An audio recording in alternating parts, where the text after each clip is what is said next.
Want to hear a truly creepy story? Then stick around, we're getting started.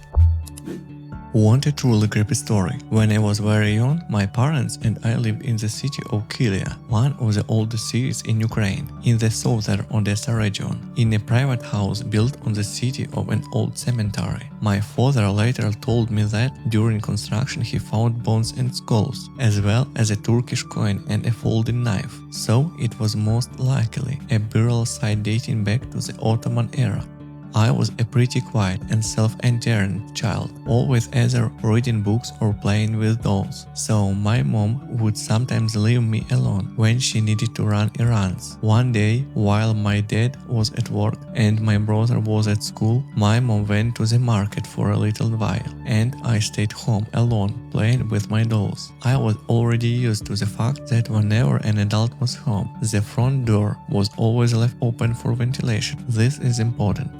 And I clearly remember sitting on the carpet in the living room, changing my doll's clothes, when someone walked into the house. A woman's voice behind me asked, "Where is your mom?" Without even turning around, I replied, "Mom went to the market, she'll be back soon," and keep dressing my doll. This visitor didn't surprise me at all. It was normal for friends or neighbors to casually walk into the house, because, as I mentioned, the door was usually left open. When my mom came back, I naturally told her that some lady had been looking for her. My mom gave me a very serious look and then said, "But you were locked inside, the door was locked with a key." After that, my mom never left me home alone again. I hope I forget everything I just read by 10 p.m.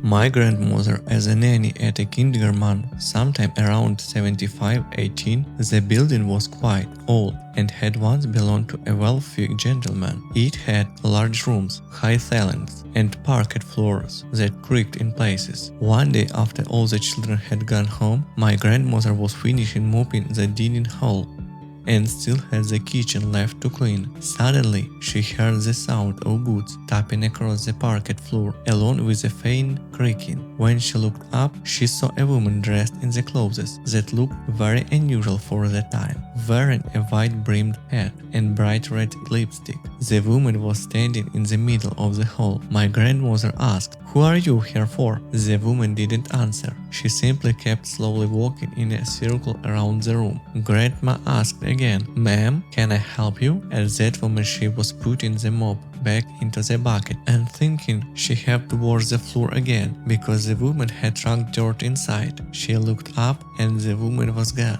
Grandma checked the other rooms, thinking she had walked into one of them, but nobody was there. Then she went to check the main entrance door, which was always locked after the last child left, especially before the floors were washed.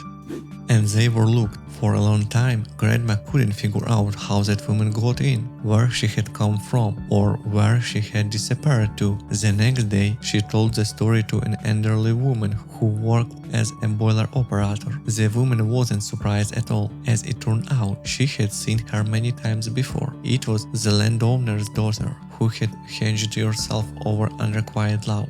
My grandmother worked at that kindergarten for more than 35 years, and there were many stories like this. When other people also started seeing and hearing strange things, they eventually turned to an elderly local priest for advice. At that time the church was banned, so he secretly performed the appropriate service. After that, things became much calmer. From then on, he came every year to bless the building, and everything stayed peaceful. Maybe that soul simply needed a prayer. By the time I attended that kindergarten myself, I never saw or experienced anything supernatural.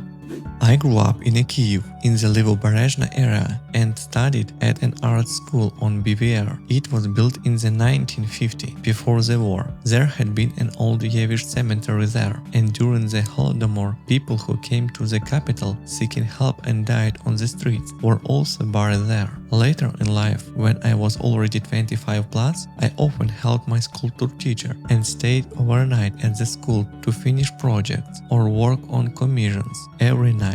From midnight until around 4 a.m., strange things would start happening. You could hear footsteps on the parquet floor in the corridor. Whenever I looked out from the studio, nobody was there. Yet the footsteps would pass right by you and continue down the hall. The restroom and the teacher's lounge, where you could grab something to eat or drink coffee, were at the far end of the corridor. Every trip there felt like torture because you could clearly sense someone's presence. Usually only 2 people remained in the building, me on the 3rd floor and the elderly security lady on the 1st. I had known her since I was 7, so she felt like family, and we would often have tea together and chat. One day I decided to tell her about the things I'd noticed. That's when she shared many stories of her own. She said she had seen several different people appear there from time to time. One story especially stayed with her. She woke up one night because someone was talking to her. She said,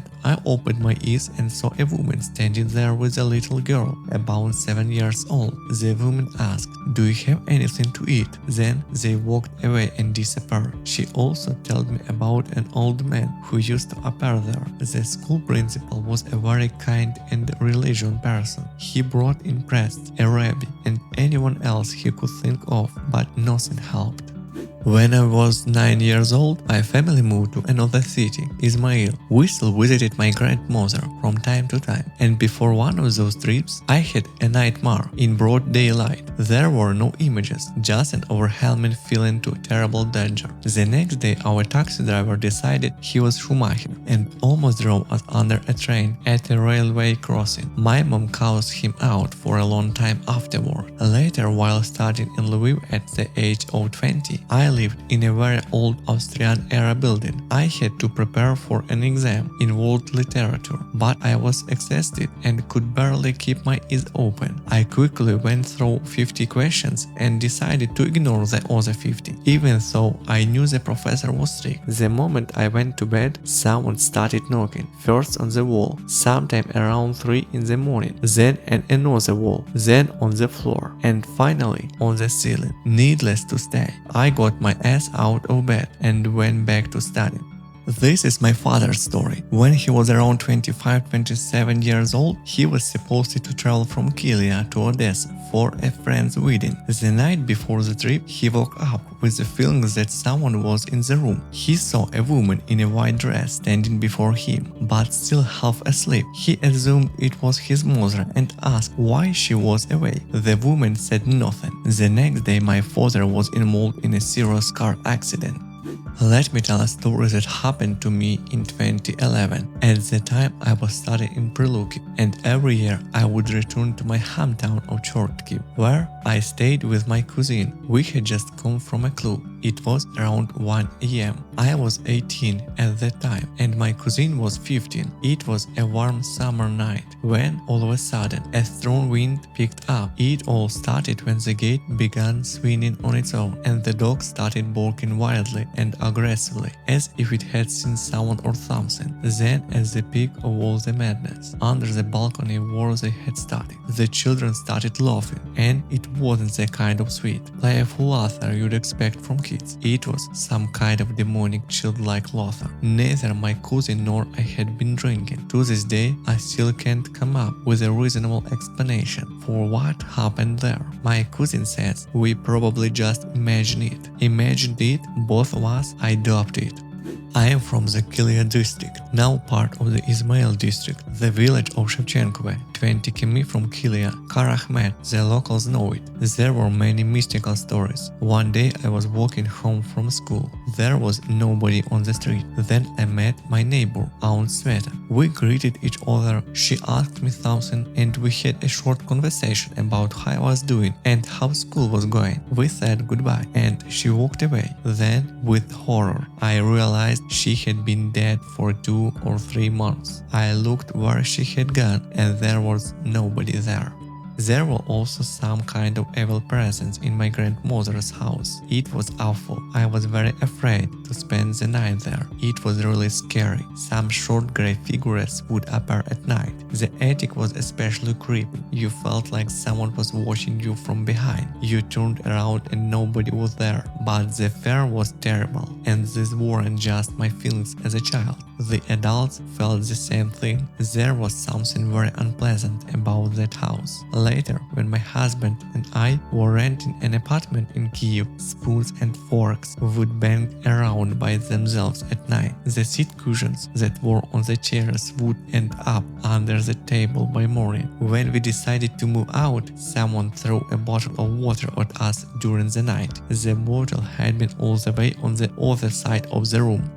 Oh, I have a story like that too. My father is from the village of Primorsky in the Tatarbunary district, Raseika, for those who know it. When my grandfather was building the house, which stood at an intersection, someone was murdered there and the body was dumped at the construction site. The family only found that out later. Before that, such strange and creepy things happened in the house that it would take a whole separate post to tell them all. And this weird stuff happened even to visiting atheist people you definitely couldn't cross or behind superstitions. We used to come there in the summer, but otherwise the house stood empty for many years. Even now, when I think about it, I get chills.